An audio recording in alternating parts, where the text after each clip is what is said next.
The essentials to start a solid marriage?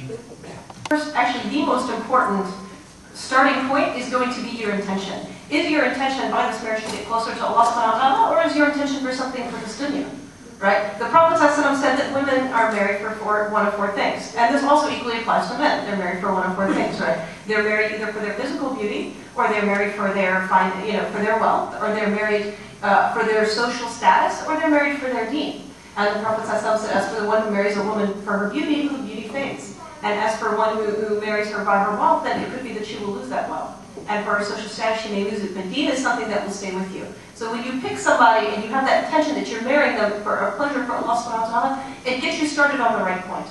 And another way in terms of not starting on the, starting on the wrong point is, for example, and I'm aware that, Facebook has become very popular now. Right, the IMing land, and so you'll have a lot of people emailing back and forth, and honestly, it really reaches a point where it's really quite inappropriate, the things that are being exchanged. That's really not a good starting point, you see. And then what happens is sometimes a brother may be, and brothers are born into this, will be Facebook chatting with like 6, 7 sisters. They all think he's going to marry them. Meanwhile, he goes overseas and he gets some money. His mom picks up. So this is among the ways in which you could start on the wrong path. Another thing that it's really important for people to do is to go into it with the right frame of mind. As I said before, a lot of people will go into marriage with an idea of, okay, what am I going to get out of this? Okay, so go into it with an idea of what can I put into this? And believe it or not, marriages in which both people look at it from that angle are going to get a lot more out of it. Another thing that is very important is going to be honesty. Okay, honestly think, what do you want and what can you live with? Okay? Like things like, for example, that's not the only one, but since we've talked about working so much, you should talk about it. It's obvious that a lot of the sisters who grew up here are going to have some thoughts about a career. So it's really unrealistic for both the sister and the brother to not discuss it. And quite frankly, not even just over here. I hate to disappoint the brothers who are going overseas, but ambitions are on the rise everywhere. So you might find a brother will take a sister from overseas, and she'll have equal ambitions of getting a job. And also, all those sorts of things. So it should be a practical discussion. It should have practical ideas in mind. And there's an importance of a learning curve. Because no matter what you think marriage is going to be, it's never exactly quite like what you dreamed of. Right? Hollywood gives us this vision that we're going to meet the right person, and birds are going to sing, right? And fireworks are going to go off, and then you'll ride into the sunset. And the reality is marriage isn't really quite like that. Okay? Marriage, it's one of those things where you have to learn to get used to each other, learn what matters and what doesn't, right? They grow with each other. They say if you can survive, and I'm not exactly, if you can survive the first year, you'll be fine, right? So you have to go into it with that mindset. You see, that it's not going to be like Hollywood. And I think those are some of the main things. Be realistic. You're married to a person.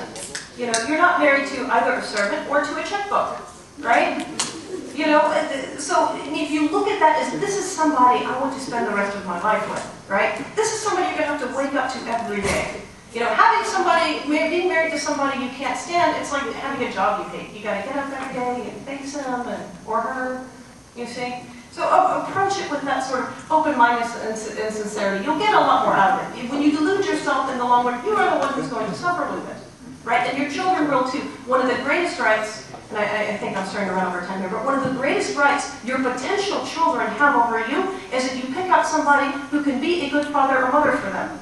Don't just think about that marriage for yourself. Remember, you're going to have children, and that person has to be a role model. That has to be either a man or a woman that your daughter and son can look up to and respect.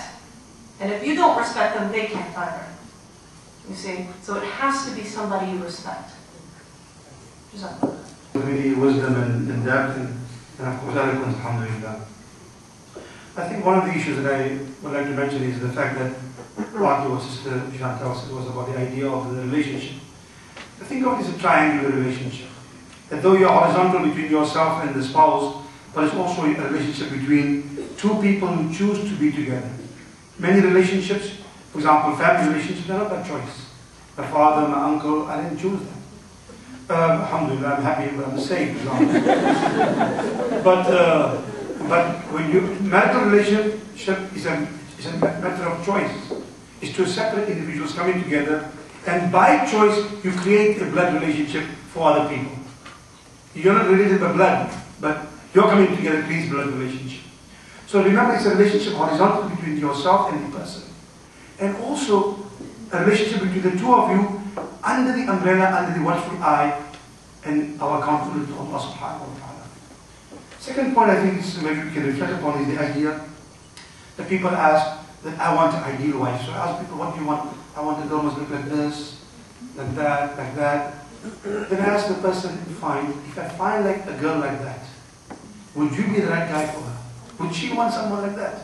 Would she, if she's that, which you're asking about, would you be the right person? Do you think, if she has these great qualities, whatever it may be that you're looking for, these 4 or 5 points, would she want you?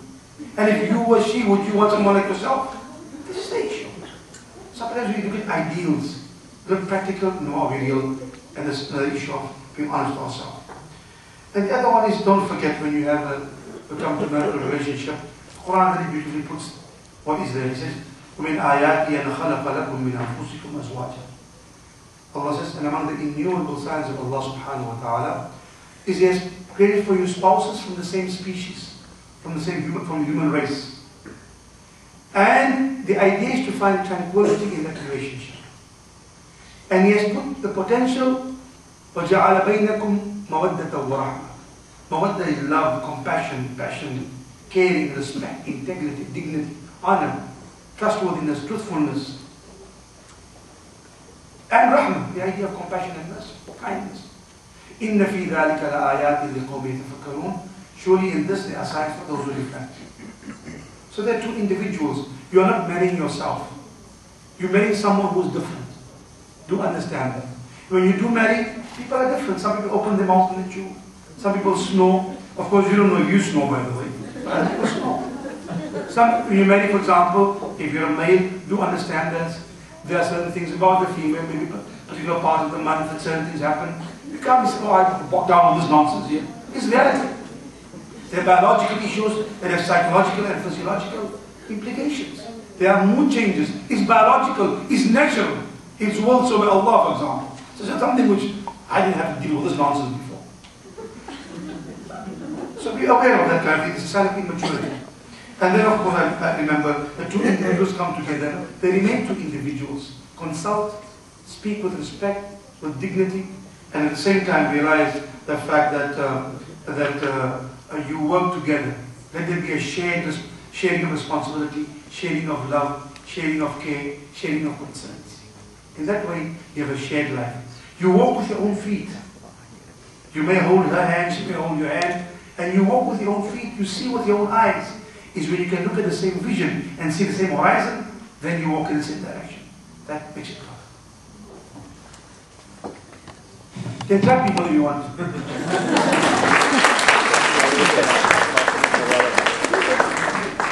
Have you ever seen people in the market at the produce section? People go to the produce section and they're picking tomatoes. Before they pick it, what do they do to it? They squeeze it. No, they take it, they look at it, they would smell it, and that's really nasty if you do this. But the point is that they would examine it so closely, and then they either like it, and they would take it, or they don't like it, and they would put it back. But here's the thing. People do this so that they do not end up with the wrong or a defective product when they go back home. Some people spend more time picking their tomatoes than they do picking their spouses. They really do. This is no joke. This is no joke. And what happens is that when you see people in a counseling session, usually here's what you see. People are either in the wrong relationship, or they are in the right relationship, but they're loving the wrong way. And people end up in the wrong relationship because either they are with the wrong person, or to begin with, they got into the relationship for the wrong reasons. Such as, oh my God, I was getting so old and there was so much pressure from my family. Or, oh my God, my